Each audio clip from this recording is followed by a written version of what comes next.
Hello everyone, welcome back to my channel. I'm here today with what I think is a very exciting video. I love doing these. Today we are going to be tier ranking booktok books. I have done one or more of these videos before. The one that I remember doing, I ranked like OG booktok books. This one, I haven't made it. I will leave it linked down below. Someone else made this template. This one has like older OG booktok books and newer ones as well, so I thought that could be fun to kind of rank them against each other, and also just gives me the opportunity to talk about some newer booktok books that maybe I haven't spoke about on my channel before. Okay, so our tiers are absolutely loved, so that's going to be like 6-star reads, absolute favourites that I just can't stop thinking about. The next one is enjoyed a lot. Then we've got pretty good but not one of my favourites, don't have a strong opinion, not for me, it was bad but it wasn't horrible, worst book I've ever read, TBR, and then haven't read and don't want to read. I like this template because it had so many different tiers on it. I often find that there's just not enough tiers and that I'm like stuck for where to put things. Okay, so we're gonna start with Shadow and Bone by Leigh Bardugo. I read this one a few years ago now, maybe like 3 years ago. It's just the first book that's on here, so we are just going to use this to represent the whole Shadow and Bone trilogy. It was bad but it wasn't horrible. There's many things I didn't love about this. The world was like a good premise. Like, it had good intentions. I just did not like the characters. The romance was ridiculous. It just wasn't for me. If you are contemplating reading Six of Crows and Crooked Kingdom and you feel like you need to read the Shadow and Bone trilogy first, you really don't. If you don't want to, just don't. I wish I hadn't. Selection.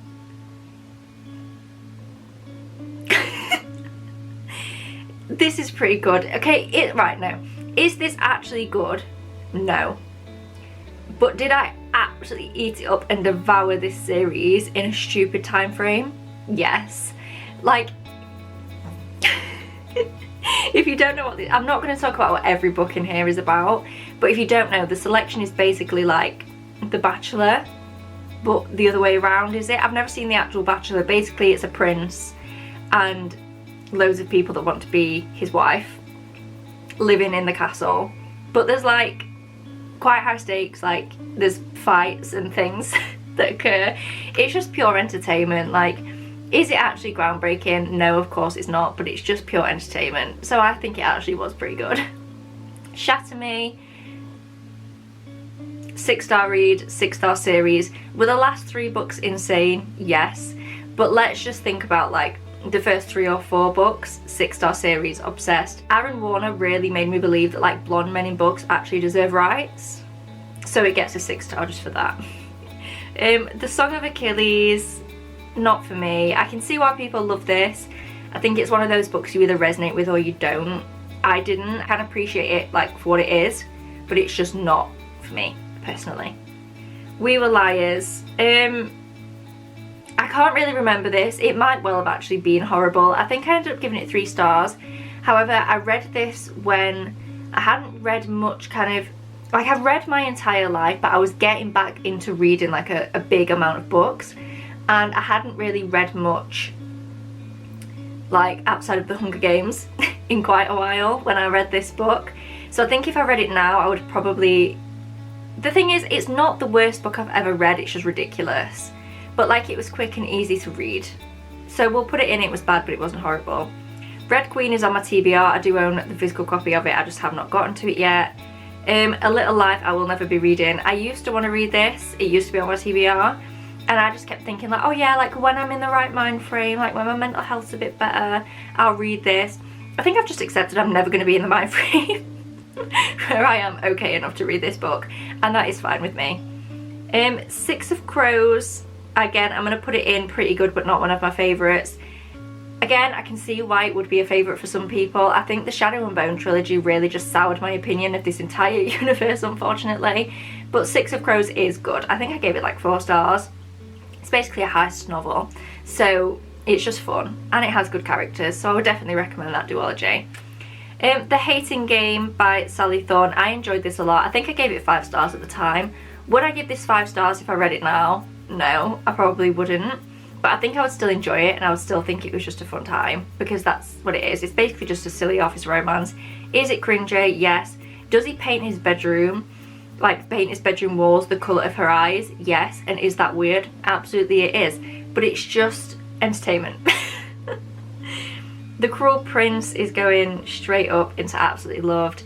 I just love it so much. It just does so many things so well without a ridiculous page count. You can see I've got the books here.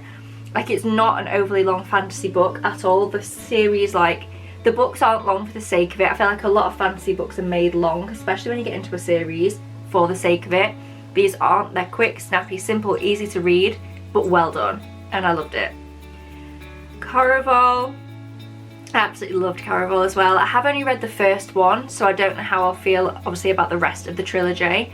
But if they are as good as the first book, I think it will be up there with like a favourite series for me. I really enjoyed it. Red, White and Royal Blue, again, straight up into absolutely loved. One of my favourite standalone romances ever. I absolutely adore this book with every part of my being. Scythe by Neil Shusterman. It's hard because I really enjoyed the first book, but I hated the second one in DNF the series. So maybe I should put it in not for me, with the caveat that read the first one, give it a go. If you then enjoy the second book, good, love that for you, carry on with the series. I thought the second book was a lot worse than the first. I think the plot was a bit all over the place, but the premise of the world is good. If it sounds interesting to you, I'll definitely give it a go. It's a pretty easy read. Like, it's got some complexities to it, but it's not difficult, I don't think, to read and to understand. The Secret History by Donna Tartt. Just don't even send me hate. Like, I just feel like so many people love this book, and that's great. I love that for you. We all have different tastes. This is not mine. Girl in Pieces. I used to own a physical copy and I hold it. I'm just realising, like, the older I get, the majority of the books I read, I have no interest in them being sad or educational. That doesn't mean I don't want to learn, like, obviously, about the world. I just educate myself about things in different ways. And I also don't want to be, like, I want to feel emotion when I'm reading a book. I love it when I read, like, a romance or a fantasy and it, like, makes me cry. Like, I love that. But I feel like Kathleen Glasgow's books are just very real. And I have no interest in reading about, kind of like With a Little Lie. I just don't need to be that sad. I don't mind being sad when it's, like, clear that it's fictional. But I feel like those books just hit too close to home, so I unhold it. I'm just not going to read it. Seven Husbands of Evelyn Hugo. I really did love that book. I think I did give it 5 stars, but it's one of those 5 stars that, like, it's not a 6 star. Do you know what I mean? Like, it's a 5, but it's not a 6. Next, we've got Arsha's Voice by Mia Sheridan. Again, I enjoyed this a lot. I just love this book. It was so good, so wholesome. This is the perfect example of, like, this is a book that made me sad, but it was in an enjoyable way. I don't know if that makes literally any sense at all. Daughter of a Pirate King. I'm going to put it haven't read and don't want to read. It's not that I would never ever read it, but it's not actively on my TBR. Circe by Madeline Miller. Again, not for me. I've just learned that kind of Greek mythology retellings aren't for me, because I find Greek mythology interesting, but I don't know that much about it. It's not something that I actively kind of research or read about. So then to read a retelling of it, I think it just goes over my head and I'm not the target audience for these types of books. Birthday Girl by Penelope Douglas. I enjoyed it a lot. Again, is it good? No. Does she literally get into a relationship physically and emotionally with her ex-boyfriend's dad? Yep. No more needs to be said. The Silent Patient. I haven't read it and I don't plan to read it. I've read another book from this author that I did not enjoy. I think this one probably would be better, but there's just so many books out there I want to read. I don't need to be reading books that I have no interest in. The Priory of the Orange Tree. I'm going to leave it and don't have a strong opinion. It was too long, to the point where by the end of the book I didn't really know what got on all that much. There's quite a lot of points of view, which is good whilst reading because it really did keep me interested. But then also I was like, I can't keep track of that. I'm not smart enough for books like this, but I did enjoy it and I'm glad I read it because having it on my shelf as a trophy makes me feel intelligent. Daisy Jones and the Six by Taylor Jenkins Reid. Absolutely loved. Taylor Jenkins Reid is an auto-read, auto-buy author for me, and Daisy Jones and the Six was no exception to the rule that I tend to adore her books. Daisy Jones and the Six is a 6-star read for me. I absolutely loved it. Punk 57, one of my favourite books ever. Again, is it good? No. It's a bully romance, and don't take that lightly. It is a bully romance. But they both kind of give as good as they can get, to be fair. But yeah, is this what we should be modelling relationships on? Of course not, but it was just an entertaining read and I loved it. I did read it quite a long time ago, but I think it would still hold up if I read it now. Cryer's War, I've not actually heard of that one. Again, not saying I would never read it, but I currently don't know anything about it, so we're going to pop it in. Haven't read and don't want to read. The Unhoneymooners by Christina Lauren. I enjoyed this one a lot. It's my favourite Christina Lauren book. I haven't had much luck with any of their other books, to be honest, but I really did love this one. Cinderella is Dead. I haven't read and I don't plan to. I have heard quite a lot about it, but it's YA and I don't read that many YA fantasies anymore. The House on the Cerulean Sea is on my TBR. I don't own a physical copy, but it's kind of on my radar that I would like to read it at some point. Zodiac Academy, again, is on my TBR. I'm so excited to start it this year. I just haven't quite got around to it yet. The Atlas 6, it was bad, but it wasn't horrible.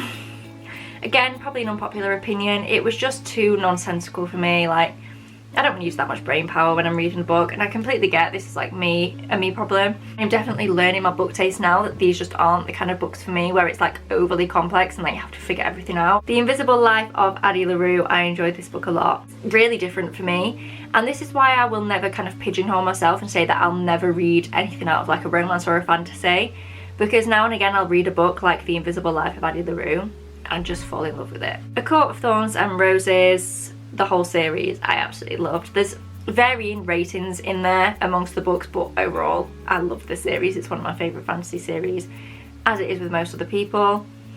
Legendborn, I don't have a strong opinion. I've read the first and the second books now in this series and I think it's like objectively good. I'm just not sure that it's my taste in fantasy, but if you read the synopsis and it sounds interesting, I would definitely read it. I think it's very well written, a very well developed, as much as I've read so far, a well-developed series, but I just don't think it's for me, personally. But I'm not going to put it in not for me because, like, it's good. Does that make sense? Probably not. Felix Ever After, that book wasn't for me, but I can appreciate the importance of it. It just didn't click with me, personally, but I can see why someone would fall in love with this book. It was just some of the choices that the characters made and the way that the characters treated people I didn't love. But I can see why someone else would love that book. The Inheritance Games is on my TBR. From Blood and Ash, it was bad, but it wasn't horrible. The end of that book was horrible, but I actually really enjoyed most of the book. And then I got to the end, and I can't remember what happened now, but it was something to do with the main character that I just didn't like. And I've heard that the series doesn't necessarily get much better, and the books are very, very long, so I just have no interest in reading them. You've Reached Sam, I will never, ever, ever read. Under the Whispering Door, I'm going to put that it's on my TBR. It's nowhere near the top, but again, it's a book that I've heard of and I think I would probably quite like. Law, haven't read and don't want to read. I've read other books by Alexandra Bracken and really didn't like them. So again, there's just too many books out there for me to be interested in picking this up. The Spanish Love Deception, I don't even care. It's going straight up to the top and absolutely loved. Again, is it good? No. Is it quality literature? No. Did it entertain me and make me happy, and did I have a good time reading it? Yes, so it goes straight up to the top tier. One Last Stop by Casey McQuiston. It was bad, but it wasn't horrible. It was too long, it was repetitive, it was so low stakes to the point where but low stakes, but it made no sense because it could have actually had some stakes, but it just didn't, because everything got resolved early and then the book just carried on. And it just, yeah, it wasn't, I say early, it wasn't like on page 3. There was build up, but I just felt like things happened that meant that when things got resolved at the end, it didn't matter, because I can't really explain why, but basically it just was not a satisfying ending for me. People We Meet on Vacation, pretty good but not one of my favourites. I don't really remember that much about it, but I remember enjoying it at the time that I read it. It Happened One Summer, same thing, pretty good but not one of my favourites. I do remember more about that one, but it was quite a long time ago that I read it, but I enjoyed it at the time. The Love Hypothesis, I'm going to put it up, no, it's not quite absolutely loved, it's enjoyed a lot. I did love it, but it's looking at the books that are in that top tier, it doesn't quite match those books. But I did love it when I read it, and I love all of Ali Hazelwood's books. Charm Offensive, haven't read it, it's not really on my radar again. I have nothing against reading it, it's just not one that's actively on my TBR. Book Lovers, I absolutely adore this book. This is, I'd say, my second favourite Emily Henry book. I think Funny Story has overtaken Book Lovers as my favourite, but maybe if I reread Book Lovers, they might be tied for the #1 spot. I Kissed Shara Wheeler. Is it harsh to put that in? I'm going to put it at the bottom of it was bad, but it wasn't horrible. It was worse for me than One Last Stop, but it wasn't as bad as The Secret History. Love on the Brain, again, I'm going to pop that with The Love Hypothesis. I think Love on the Brain was perhaps a little bit more my taste than The Love Hypothesis, but they're both pretty much on the same level. Icebreaker by Hannah Grace. I don't even care what people have got to say, that's going straight up to the top and absolutely loved. I adored that book. I do like the other books in the series, but Icebreaker, specifically the first book, just chef's kiss. Obsessed. I loved it so much. Is that Imogen? Obviously. I haven't heard of that one, so it's not on my radar to read. The Fine Print by Lauren Asher. Pretty good, but not one of my favourites. Again, another one, as with this tier, I enjoyed it when I read it, but it's not one that I would kind of reread or overly recommend to people. I'd recommend it if it sounds interesting, but it wouldn't be at the top of like my romance recommendations. The Night Circus. I adore this book. This, I think, is the most beautiful book that I've ever read in my life. It's just absolutely stunning. One of Us is Lying. I think, I'm not going to put it in worst book I've ever read because I did enjoy most of the book. Again, it was the ending. I don't think it was dealt with well. I just don't like the ending. Dance of Thieves. I don't know where to put it. I'm going to put it in don't have a strong opinion. I am going to try and read the second one in this duology soon, like hopefully this month or next month, and see how that kind of solidifies my opinions. The first book was fine, but it wasn't as good as I was expecting it to be. So we'll see what the second book in the duology does to change my mind. A Touch of Darkness, haven't read, and I'm not saying I never would, but it's not kind of at the top of my TBR. And then 2 more Ali Hazelwood books. We've got Checkmate and Love Theoretically. Checkmate is going straight up to the top. That is one of my favourite Ali Hazelwood books. I just think it's so sweet and I loved it so much. And then Love Theoretically I'm going to put with the other Ali Hazelwoods in the second tier. So that is my ranking. I think there's obviously still a lot more like newer BookTok books that I could rank, so maybe I'll make my own one of these at some point. But I kind of wanted to do this as like to compare how I feel about old BookTok books and new ones. And looking at this, a lot of the old BookTok books seem to stand up, like Red, White and Royal Blue, The Cruel Prince, Shatter Me, Punk 57, ACOTAR, Spanish Love Deception are still in my top tier. So clearly I did right by rating those books highly when I first read them. Yeah, thank you so much for watching this video. Give it a thumbs up down below if you enjoyed. Subscribe if you haven't already, and I will see you in my next one. Bye!